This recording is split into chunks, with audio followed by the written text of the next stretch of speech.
Hey everybody, this is Toby Eunice with the Gypsy's Kiss. Stick with me for a couple of seconds and we will produce another episode of Fenn Treasure Radio.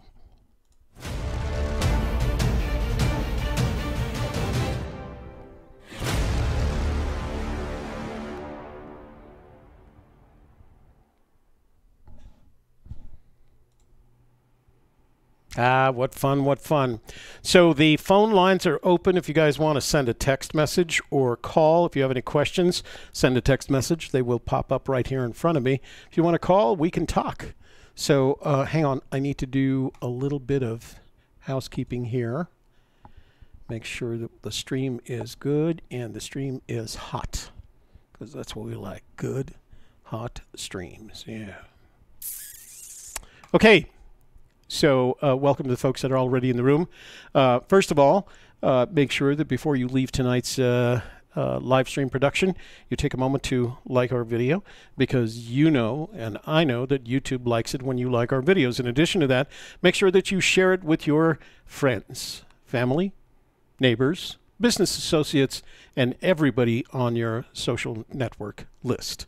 Finally, if you're not already a subscriber, this would be a good time to join the 3,700 of the subscribers and click that notifications bell when it pops up, because that way when we upload a new video or we produce a new live stream, you will be immediately informed. Actually, you'll be informed about a half hour in advance. In addition to that, if you're a subscriber, you will also get notice YouTube has a new feature called Community.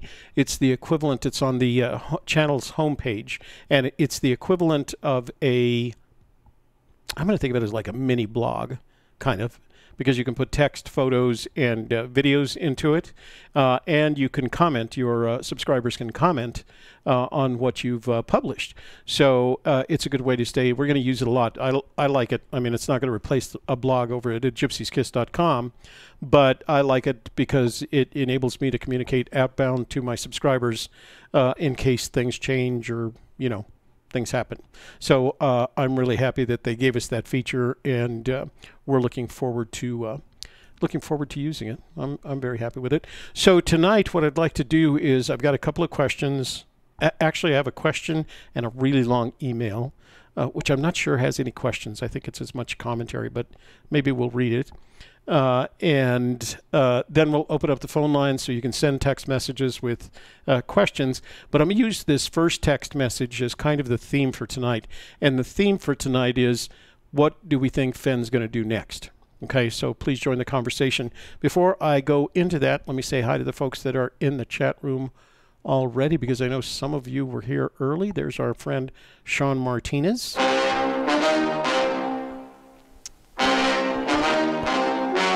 That would be former detective Sean Martinez. And Alan Rich. Alan, I don't know that I know your name. Also told Kyle Zars. Let's see. Toby gave you the solve, Fenn's Blaze. Oh, that's right. You gave me the solution. I wish I was still searching, because if I was still searching for the treasure, I would take that solution and go look for it. Copper Dan, hey brother, how are you doing? How are the sales going? Always good. I want to hear about that. Deep Thinking Treasure Searcher, you get the award for the longest name in the room tonight. Let's see, who else? William, who apparently, William, did you shorten your name? Because weren't you William, Hispanic last name, the last time I saw you? Let's see, William's in Davio 22.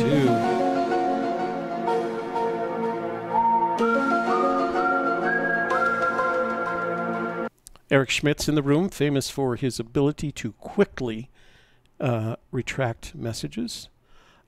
Jay, Minnesota. Hey, Jana, how are you doing? All the way from Minnesota. Zozo Rocks. Holly P. Erd. Where is Shelly? Shelly is on her way home. We've had a full day working on our other projects, and her husband picked her up about 5 minutes before we started this program. So she and her husband and her son Jared, because they had to pick him up at school, are on their way home. Hi, Glenna. How are you doing? Let's see. Click 45. Oh, click 455. There's got to be something in that, don't you think? Dak is in the room. William. Sledneck, hi there. How are you doing? Davio on the fringe. Yes, sir. That would be...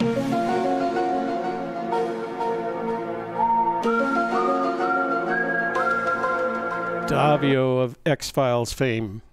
Actually, I don't know if he had anything to do with X-Files, but okay. So I don't see any questions in the room right now, and the only question I have, well, not the only question, there are several, some of which I've literally ignored because I didn't think they'd be interesting. But I got this one, and I think this is going to stimulate a lot of conversation, so I'm going to read it. Hang on, I've got to untangle some power lines here. So this is from, so I never know if these names are accurately represent the people.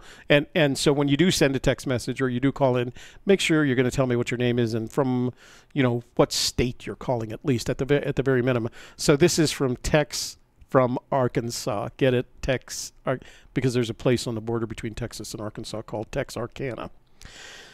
So this was the question that prompted the theme or topic for tonight because I thought it was damned interesting. So here, text from Arkansas.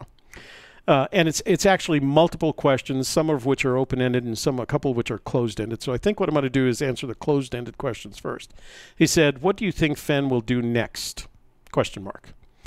What's his plan? Question mark. Do you think he wants the treasure to be found? Question mark. And does he know someone is close to the treasure? So my first response to those questions is, I have no idea. You're asking questions that would require me to have the superhuman ability to read other people's minds. And I'm not even sure with that superhuman ability whether or not I could actually read Fenn's mind, because he seems to have, quote, a mind of his own, unquote. Let's start with the easy ones first. Does he know someone is close to the treasure? I've heard many searchers discuss that they believe that Fenn believes, or Fenn has some knowledge of some sort, that someone might be close to the treasure, and that is why he's behaving the way he is. Now, honestly, I don't think his behavior is that much different from other ways in which he's behaved. I mean, he's kind of inconsistent in his inconsistency. Sometimes he's all gung-ho about promoting the search, and sometimes he's not so gung-ho. And I think he's going through one of his not so gung-ho stages of not being gung-ho about the search. But whether or not he knows that someone is close to the treasure, there's no way of telling that. Like I said, there's a discussion in the forums, in the various forums, that there is a possibility that there's somehow some supernatural interpretation of his behaviors that indicates, yeah, he knows that someone is close, and he's just doing this as a result. And this can vary everything from being quiet to making a lot of noise, or not producing scrapbooks, or producing lots of scrapbooks. So it varies. The answer to your question, Tex, is I have no idea if someone is close to the treasure. No. So I don't believe anybody's close to the treasure. That's my response. I don't have any way of knowing of whether or not Fenn knows whether there is someone close to the treasure, because, like I said, the only thing consistent about his behaviors is the inconsistency of his behaviors. So I don't know that I can answer that. Here's the second yes-no question. Do you think, although I guess I'm not answering them yes or no, it says, do you think he wants the treasure to be found? That is a really intriguing question. I think the answer to the question is yes. I think he would like the treasure to be found, because that would close, what do they call it when somebody does something and you need to close the, what is that? Somebody help me with that. It isn't close the circle, complete the circle, close the, what is that? Somebody come up real quick. Close the, like you have an ex-girlfriend and you finally, after years and years, get to sit down with her so you can say, I'm really sorry about being a jerk, or close the, oh my God, I can't, this is a commonly used phrase, guys. Oh my God, what do you do when you close that something? So tell me. Anyway, I think somebody finding the treasure, closure. Yeah, you get closure. Is that all it is? Thanks, guys. Jeez. All right. So I think someone finding the treasure gives Fenn closure, assuming that Fenn is still living when the treasure is found. I think it's irrelevant if the treasure is found after he passes, right? So your question was, do you think he wants the treasure to be found? Yes, I believe he wants the treasure to be found. I don't believe that it necessarily has to be in his lifetime, or 10 years, or 100 years, or 1,000 years, right? I have no idea. I have no reason to believe that Fenn would like this treasure to be found in his lifetime, because there's some notoriety associated with it. But I think the longer the treasure is out there, the bigger the myth of the Fenn myth grows. And I think that if he's passed already, not that this is all going to make any difference to him, but what Fenn to me is a lot like Achilles, and that is he wants people to be talking about him in 1,000 years. And if that treasure hasn't been found and people are still looking for it in 1,000 years, assuming we haven't been destroyed by a falling asteroid or something, that so much the better. So I think he wants it to be found. But I don't think he wants it to be found anytime soon. I think the longer the better. Now, that, on the other hand, and this is not part of your question, but I'll answer it anyway, creates a conundrum. And the conundrum is based on, so there were certain things that Fenn, I believe, underestimated when he hid this treasure. I believe he underestimated the number of people that would take an interest in it. I believe he underestimated the amount of activity that would be generated around it. I believe he underestimated the number of people that would look for a way to profit off of his endeavor, me being one of them. So I can't really say anything bad about that. So there were a number of things that he underestimated, but I think one of the things that he underestimated was the potential for insanity. And I'm not going to say craziness. I don't know whether you read that article that was recently published in HuffPost online. That article written by Chris D'Angelo, who we spent a day with. He was a really good guy. He's just a very good-hearted guy. And one of the things when we were driving back, he asked me if I thought I was crazy. And my answer to him was, yes, in order to do this, you have to be a little bit crazy. But that's different from a person that is insane. So I think he kind of estimated the amount of craziness that would occur. I think he underestimated the amount of insanity that was going to occur as a result of this. People digging 14-foot holes, calling him to threaten him and his family, breaking into his house, knocking on his door, parked outside for 3 days at a time, etc., etc. I don't think he had any sense of what the potential for that was. So you have to ask yourself, in this whole, do you want the treasure to be found? I think it has to be weighed against, after all of this, do you think Fenn wants the treasure to be found, versus do you want it found in 1,000 years? So here's the conundrum. The conundrum is, if it isn't found in his lifetime, and he manages to survive the pressure of the treasure not being found, and I believe there's some of that pressure taking place, and I'll explain that in a moment,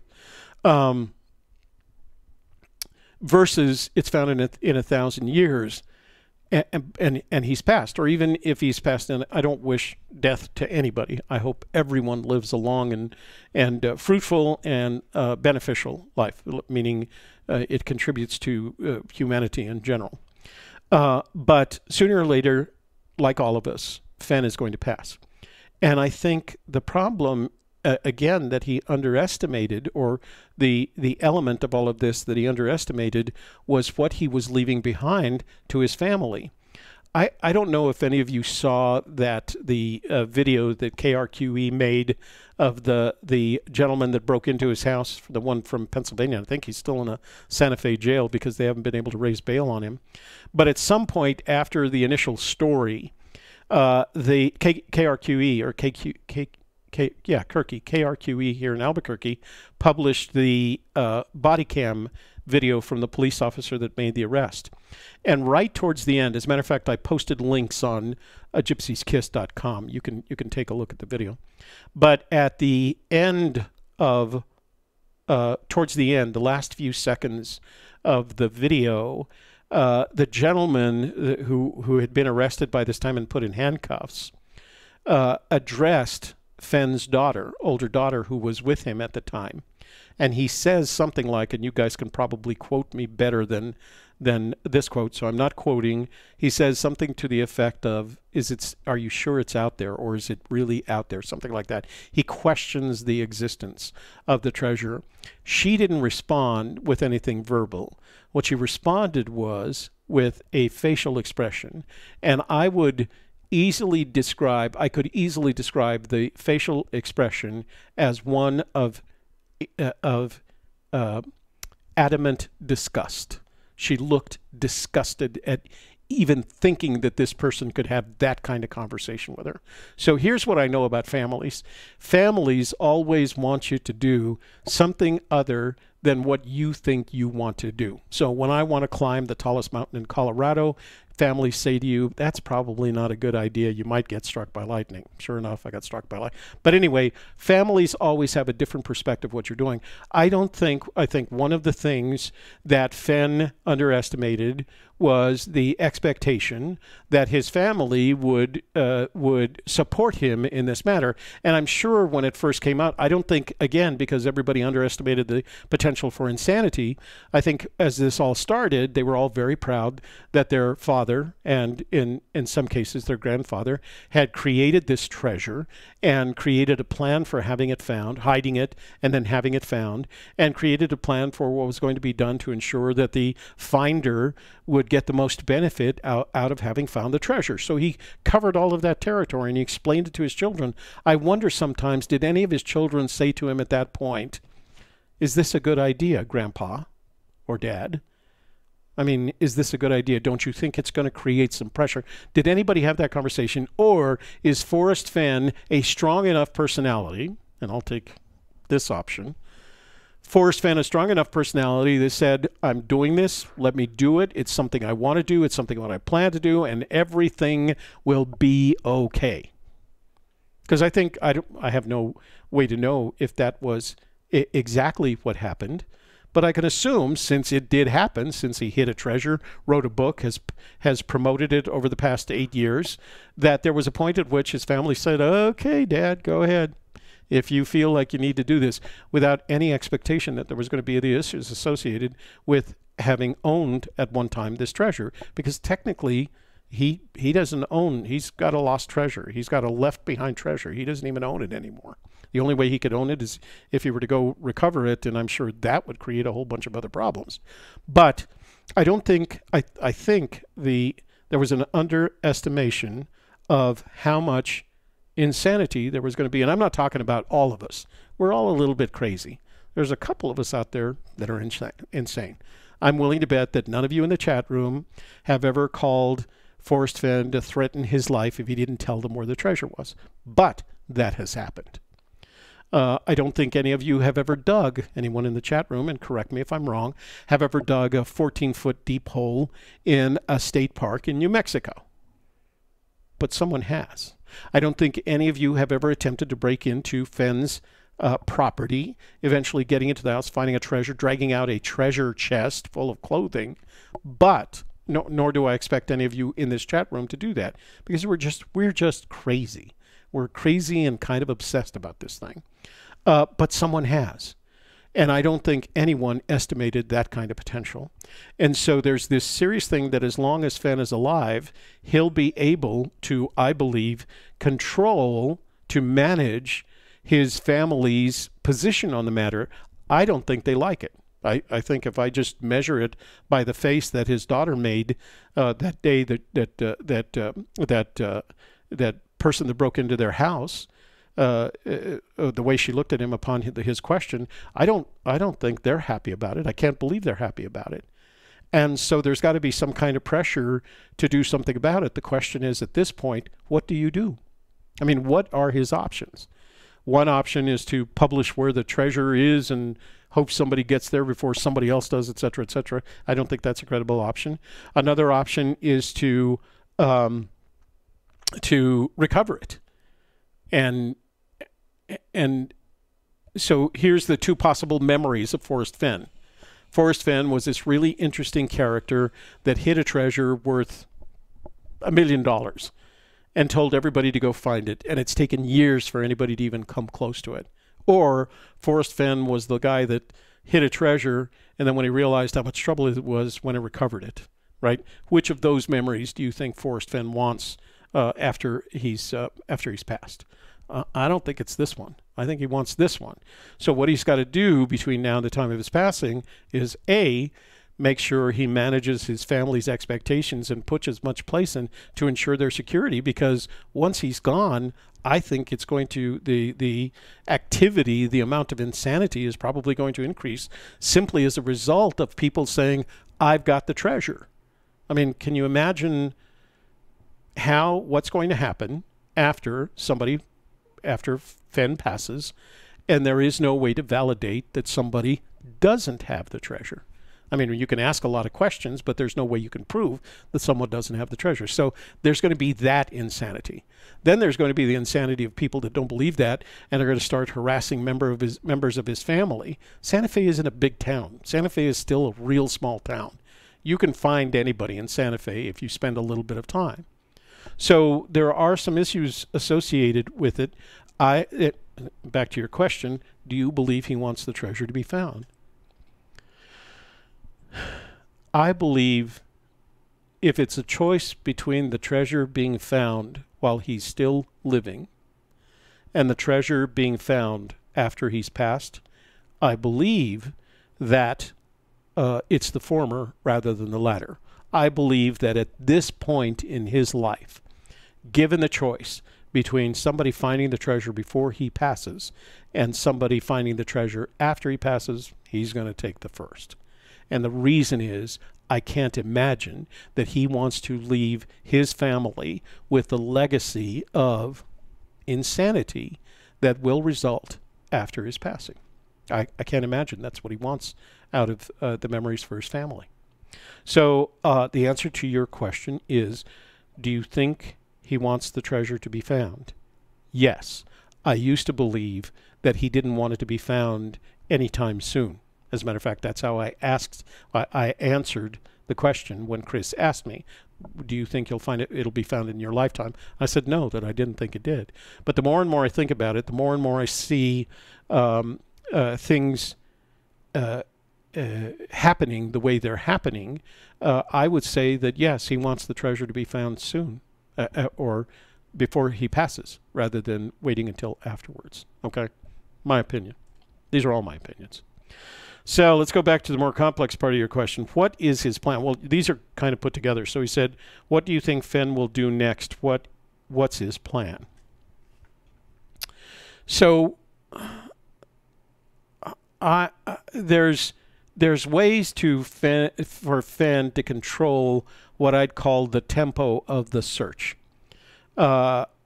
You know, he can, if he publishes more material, activity increases. You can see the increase in activity as the discussion increases.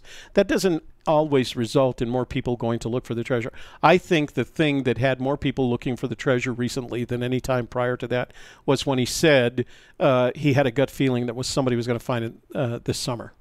And that caused everybody to go, like anybody who was making plans, implemented those plans. So I think that was as close as he comes anymore to controlling the tempo of the hunt for the treasure that he hid.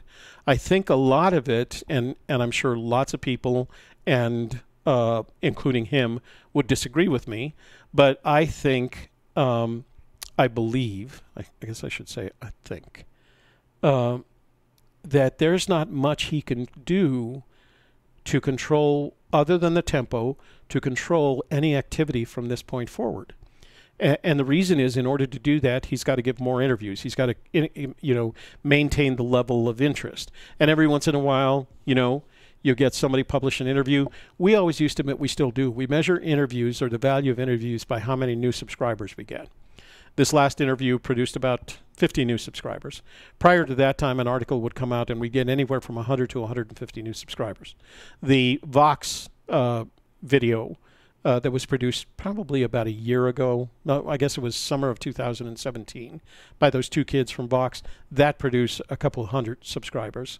The one that was just done by BuzzFeed didn't come anywhere near that. And that's why we're always saying that the 350,000 searchers number is incorrect. There are thousands of searchers. Whether or not there's 350,000, I'd be really surprised. So I think his plan is to let it play itself out. I don't think there's anything else he can do. I certainly don't think he's going to go recover the treasure. I mean, again, if you look at the options, what are his options? Let it play itself out.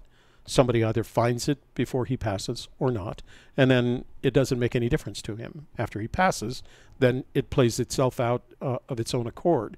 So the only time he can have any plan is between now and the time he passes. After that, there's nothing he can do to change the paradigm. The other option is to recover the treasure. And again, I can't imagine he even considers that. He considers that considering how he would be seen were that to occur. I don't think that the outcome will be thought of as a positive thing. And, you know, I think he suffers.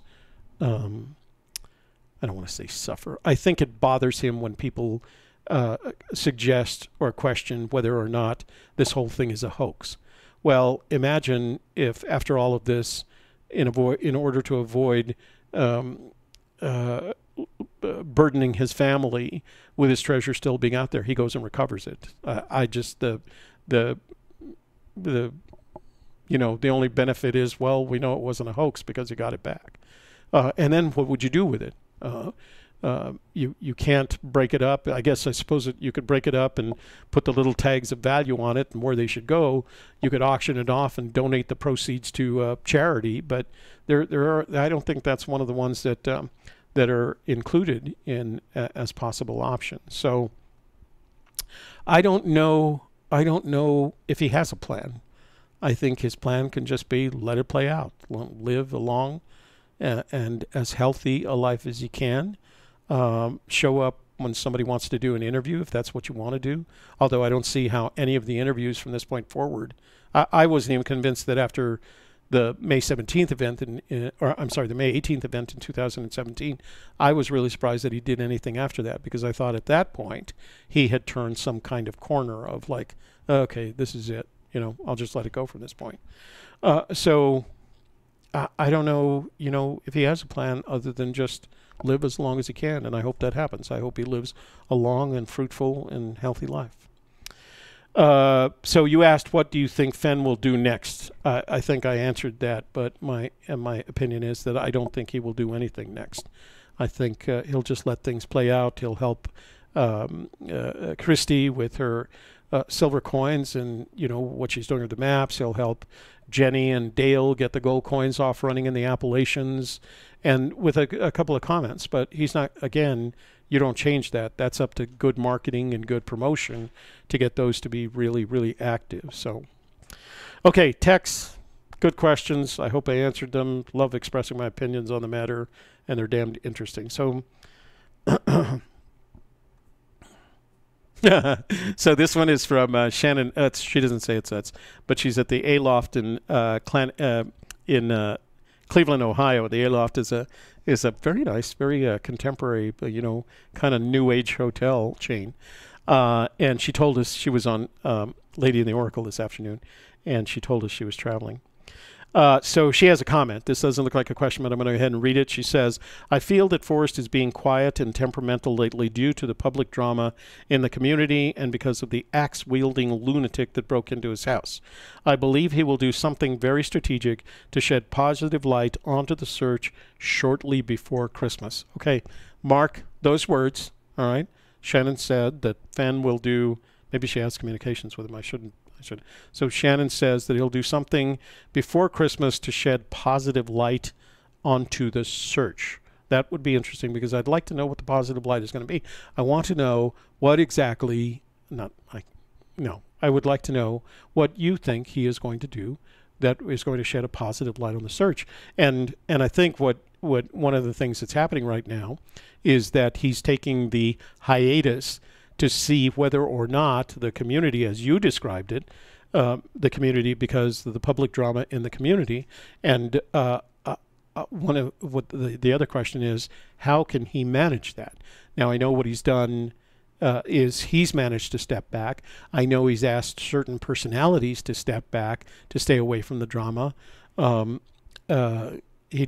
course, we don't communicate with him, so he hasn't asked us to do anything, and I'm not sure that if he did, I would.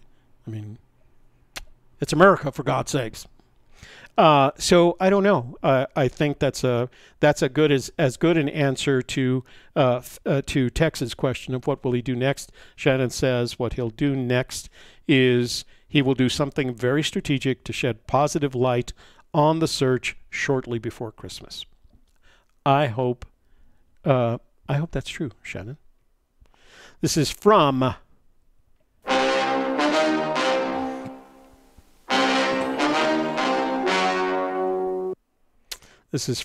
Sean Martinez, and he has two. So he's got, let me see, Sean is in Clovis, so I don't know if these are the same question. Okay, well, let me just read them. So Sean says, should intellectual Fenn-based minds join together, would it create a greater chance of finding the chest, or the opposite due to each person's own bias in their solution? Should a group of such conjoin, would an agreement of bias left at the door benefit in a correct solution? Let me see. Should intellectual Fenn, so this is the same question. It creates a greater chance of finding the chest and the opposite due to each person's own bias. Okay, so I have thought a lot about the potential for crowdsourcing to solve the solution, et cetera, et cetera. And there was this great book that was written back in the 2000s. I'm trying to remember about when, but I remember reading it because it was the point at which we were considering the possibility for using crowdsourcing in a variety of ways. And indeed, in some cases, it works, but in other cases, it has been a horrendous failure. The Wisdom of Crowds, that's what the book is called. Somebody can look it up and see. The Wisdom of Crowds is the name of the book. And it was the book that basically took the technical perspective of the potential for crowdsourcing. And then it cites several examples of positive results and several examples of negative results. So the best place that it turns out is in betting in finishes. As a matter of fact, there's a couple in the UK where you can bet on any kind of result depending on how you fit into the rest of the crowd, and then you get paid for it. There are others that have just not worked as well. And it strikes me that if I remember the book correctly, it suggested that the ones that worked best were the ones that were more in line with substantiating poll results, where you have a big mass of people, each of whom gets to provide a controlled amount of information. What I mean by controlled is if I write a poll, and I did one today on our community page, I wrote a poll, right? So I'm crowdsourcing in a way. If you go to the community page on our channel at Gypsy's Kiss, you'll see that I posted a poll. And the poll basically says, where did Fenn hide the treasure? And there's 5 answers. Yellowstone, Montana, but not Yellowstone, Wyoming, but not Yellowstone, Colorado, and New Mexico. And what they discovered is that things like that, where you're trying to effectively poll a large group of people who are willing to contribute their intellectual assets to the poll, can actually result, and that's why polls have always been so relatively accurate, so accurate up until the last election, and then they all fell apart, but they've corrected of them apparently. So so there's certain places it works. The places that it hasn't worked is where you have multiple people attempting to solve a single problem of any kind, where the problem is defined. So in a poll, there is no defined problem. If I ask you, where do you think Fenn's treasure is hidden? Yellowstone, Montana, not Yellowstone, Wyoming, not Yellowstone, Colorado, and New Mexico. There is no problem to be solved. That's not going to help me get closer to the treasure, right? I am just effectively asking your opinion, and I don't actually know if that's right until the treasure is found and the person does actually announce where they found the treasure. So So it works in those cases where you give people a problem, whether it's in science or engineering or in this case treasure hunting, and it's a paragraph's worth of a problem. We're trying to find a treasure that Forrest Fenn hid in the mountains north of Santa Fe, and here are the parameters on which we are that we have available to us. It's above 5,000 feet, below 10,000, 200 feet, et cetera, and you go through those parameters and you give everybody equal access to that information, and they start proposing solutions. What happens right away is that they're influenced by, A, their environment, B, their education, and C, their upbringing. So you can't avoid that. It is in human nature, and so what we refer to as confirmation bias is really the effect of those three things: education, environment, and what is the third one? So education, environment. Oh, there's a form of intellectual capacity. But the point is, that's how we come to it. And what people who, and that's why crowdsourcing hasn't become a big deal, except in some cases. There are some really, really, really good examples of successful crowd-solving applications. There are an equal number of not very good examples. And I believe the hunt for Fenn's treasure falls into that not very good one.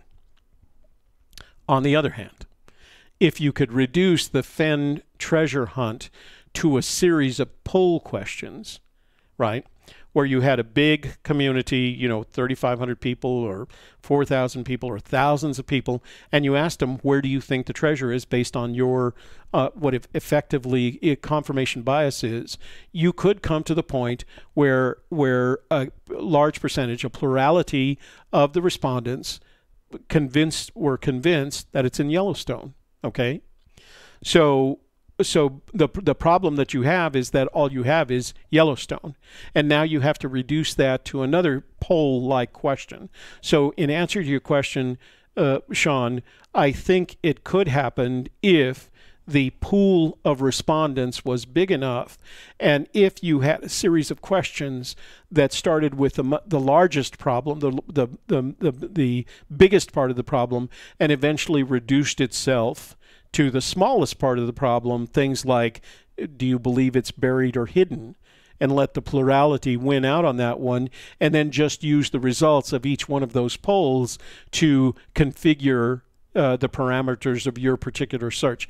I think that's the only way that it can be done. I think organizing a small group of people into a consistent conversation about where they think the treasure is going to run into biases right away. You can't help it because it's in our nature. And I don't mean that in a bad way.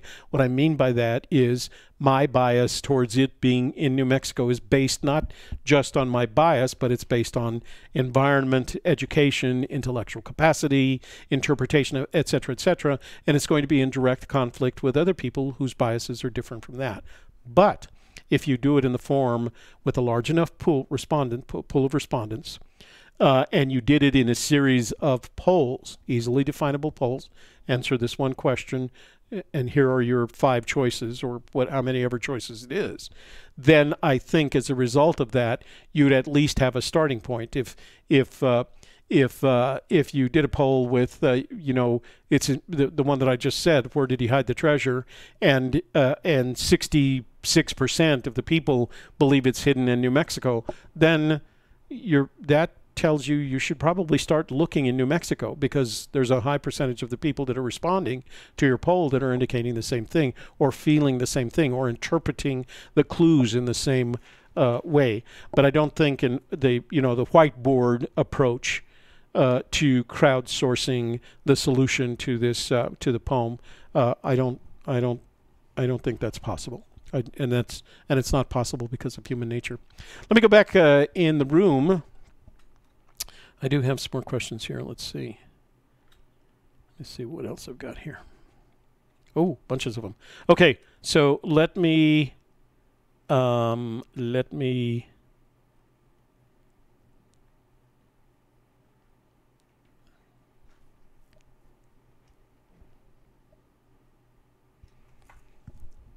Okay, let me come back to these questions. Let me just say hi to some of the folks in the room before that gets away from us.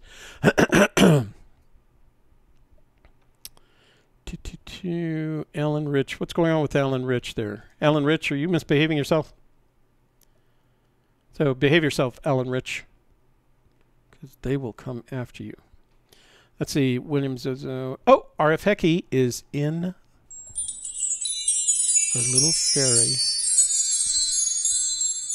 Odious Soul, we said hi to Odious Soul, answered one of his questions. Let's see. David Paisano. The Chase is a Mobius band, a Mobius strip. Yeah, that's what it seems like sometimes. Let's see. Davia, we said hi. Fossil Man 123. Hey there.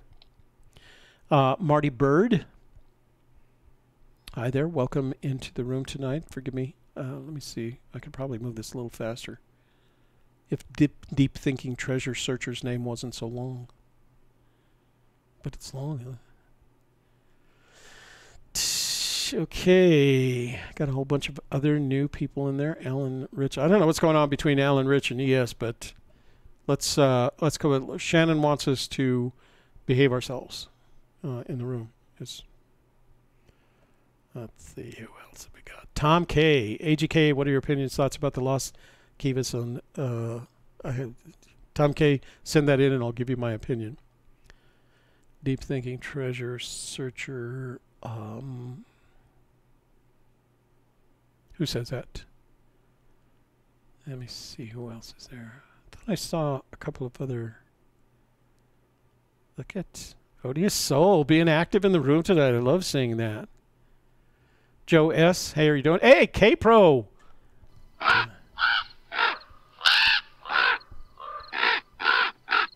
From the Raven's Nest. Oh, of course, I guess you're not quite from the Raven's Nest anymore, since you and Mike have teamed up on Calazar's. Cal Lasers channel. Okay. Mike Nodine. Wow, I'm kind of surprised to see you here, Mike. I thought you had lost the faith, man.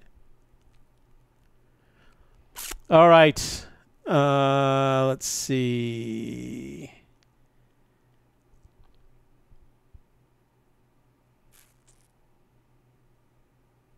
In the wine. Odious is in the wine. Positive as thoughts only. Okay, so Shannon sent a second message. Forrest hasn't been responding to many of my emails these days.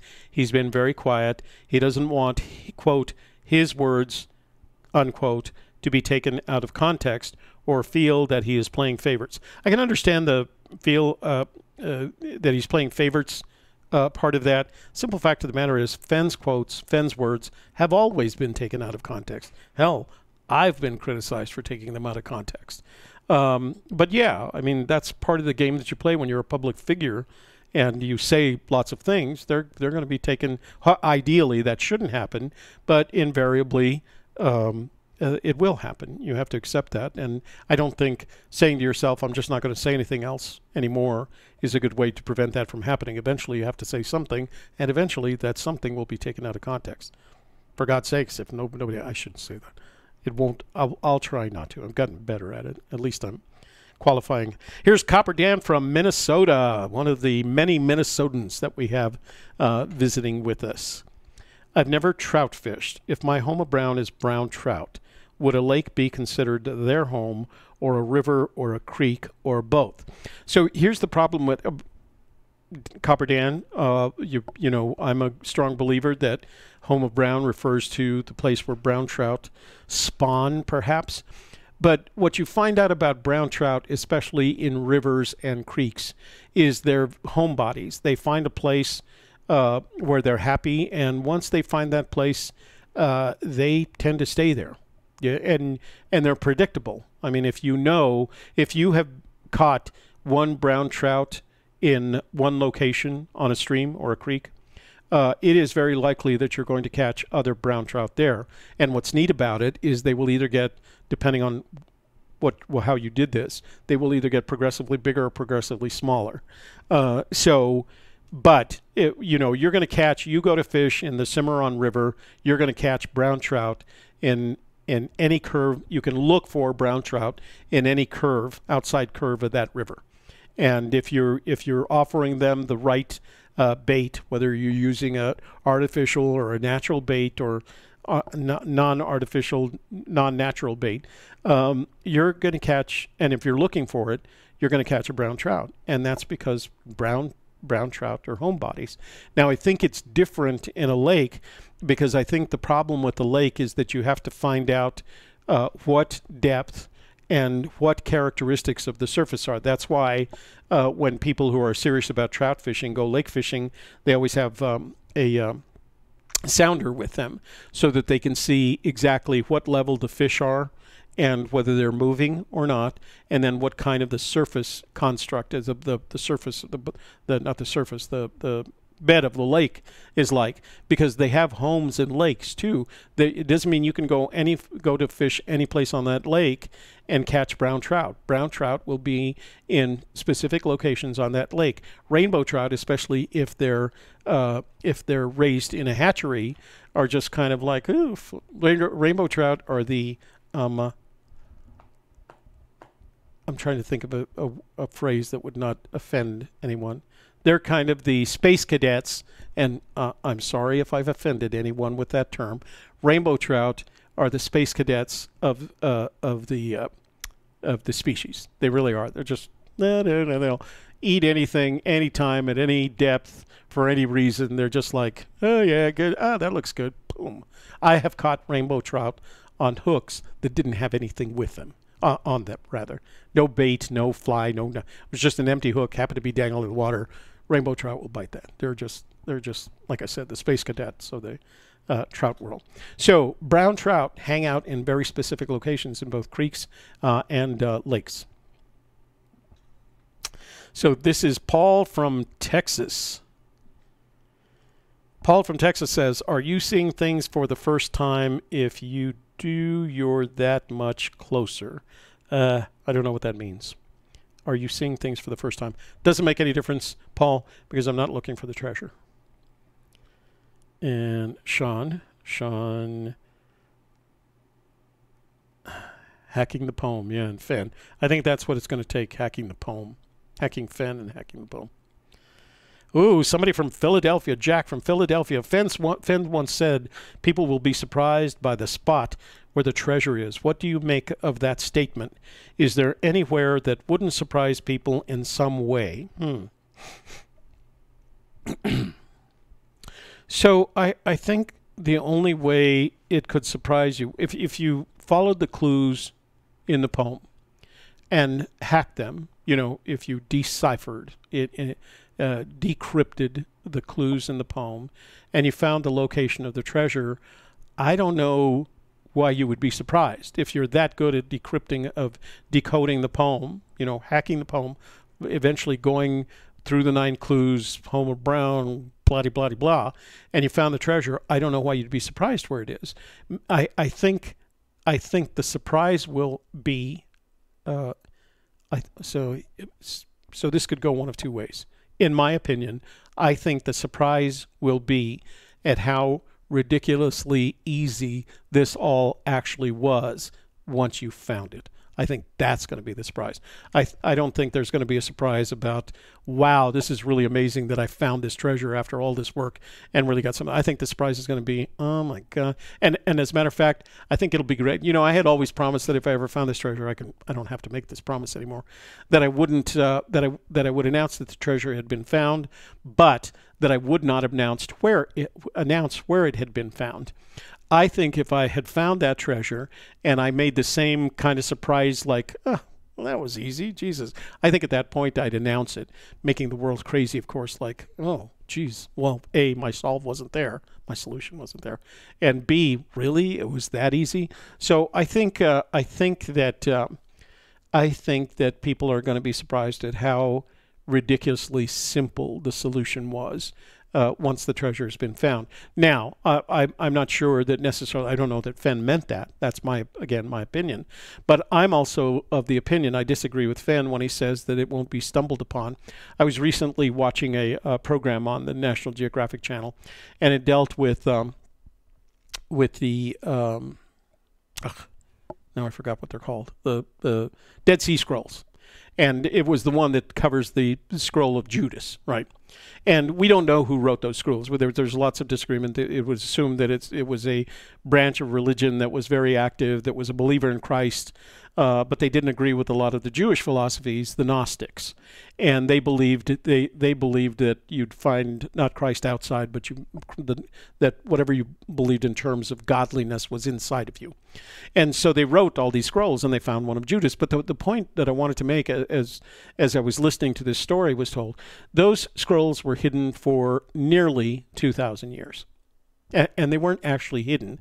They were put in a place where the Gnostics could keep them safe while they were being attacked by everything from the Pharisees to the Romans, right? Because nobody liked the Gnostics. They were the space cadets of their time. And so they hid them in a cave along the Dead Sea, expecting that one day they would come back and recover them, or that someone would survive and know where they were. Nobody knew where they were. The person that found the Dead Sea Scrolls was a shepherd and his son, and they weren't quite sure what to do with them.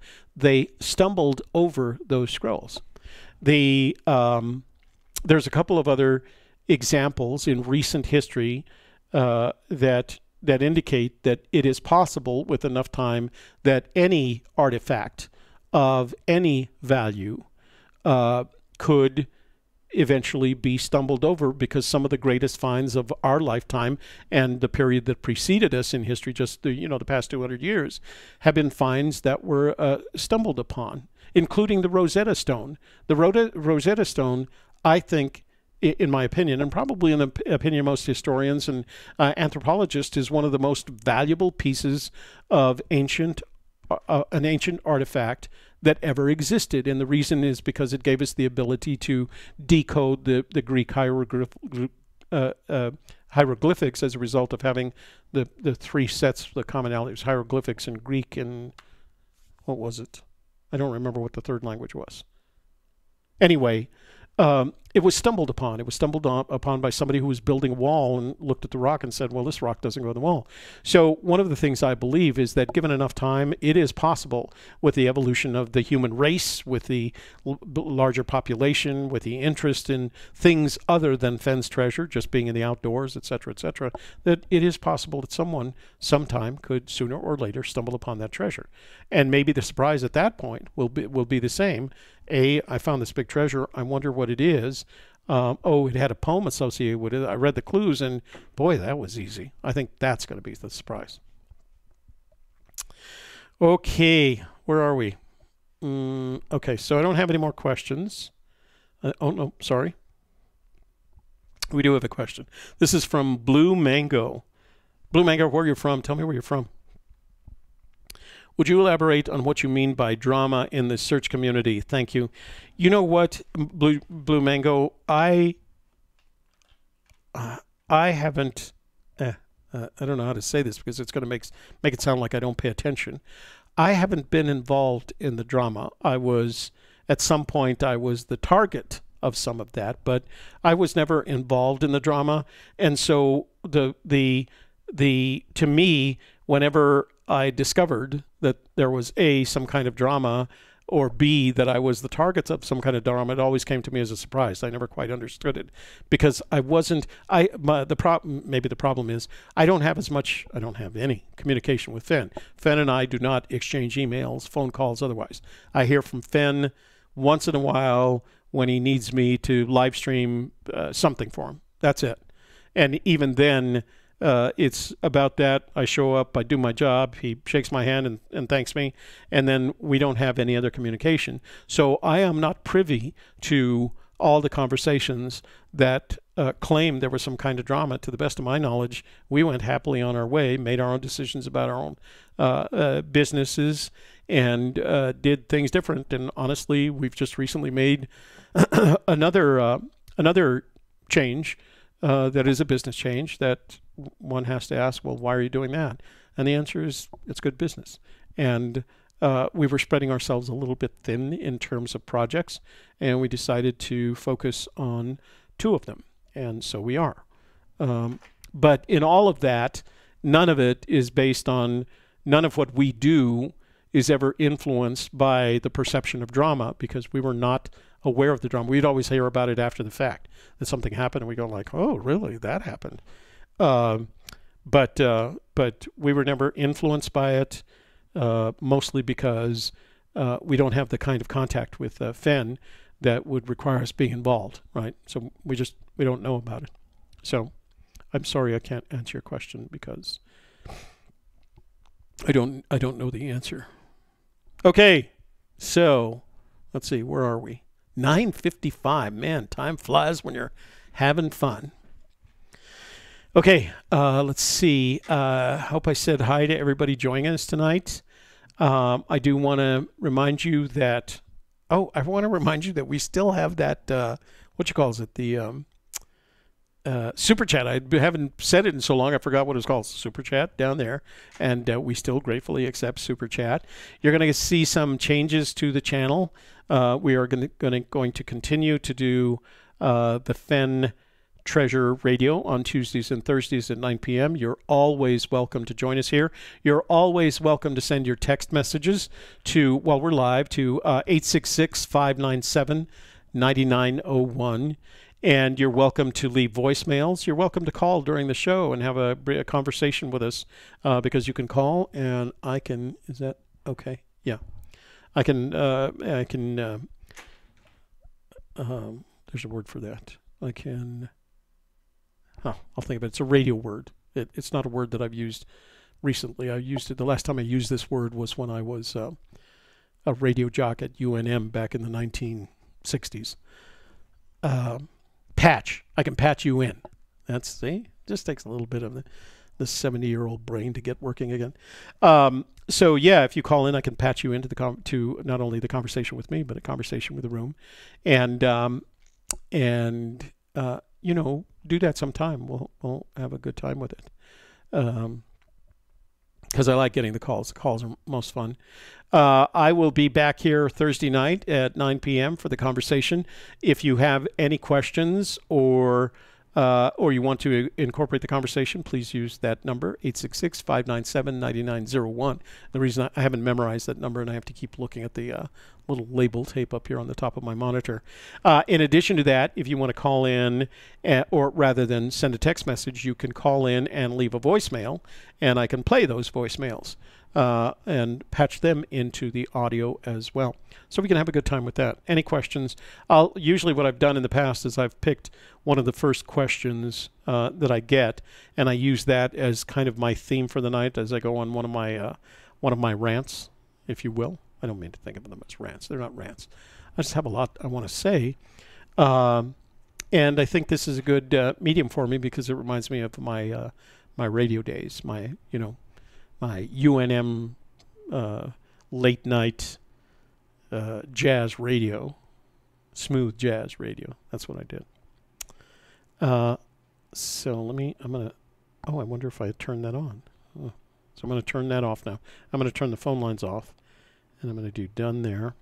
So, like I said, Shelley and I are going to be making, you will see, so here's the interesting thing. You will see, I said you would never see Shelley and Toby on AGK again. I didn't lie to you. I did underestimate our desire to keep doing this kind of stuff. So the answer to that is you will see Shelley and Toby on AGK again, but it's going to be with a different topical area. And we hope you enjoy that. You'll see the first one of those next Wednesday at 7 p.m. I'm sorry, not next Wednesday, because next Wednesday is tomorrow.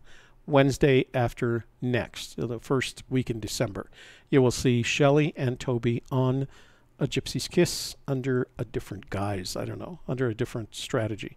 So we're going to keep doing that, but I will continue to do the Tuesday night and the Thursday night radio shows. So please join me for that. I look forward to the conversation, look forward to the questions, and like I said, if you want to call in once I spout off whatever I'm going to talk about, and you want to talk about it, please free to call, and we can do that. Okay. So everybody, thank you for joining me tonight. It was a lot of fun. I'm glad that you're here, and I'm glad that we could have this conversation and talk about the things that we talked about. And we'll continue to do that. This gives me the opportunity. I don't know whether you heard Shelley say it's hard for me to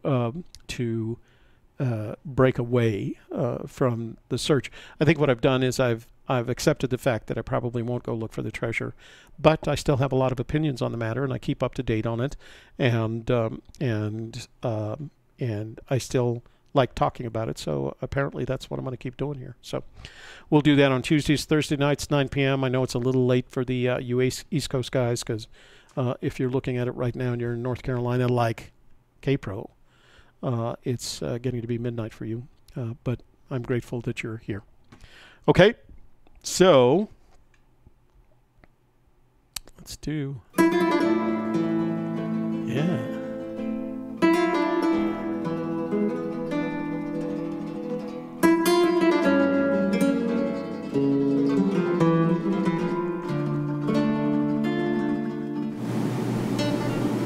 So this is Toby Eunice of the Gypsy Skits. Where is that coming from? Let's take care of that. Oh. So I thought that was going to be great, but I just realized the microphone to this thing is on, so you're picking up everything. We're not going to do that. It's just, yeah. We'll have to fix that for the next time, because I thought it was going to be really cool, and it turned out to be not so cool. So, okay. Good night, you all. I look forward to seeing you on Thursday, same time, same channel, and we'll have a new conversation. And remember, if you do have questions, text them to the 1-866-597-9901. It's scrolling down there as well.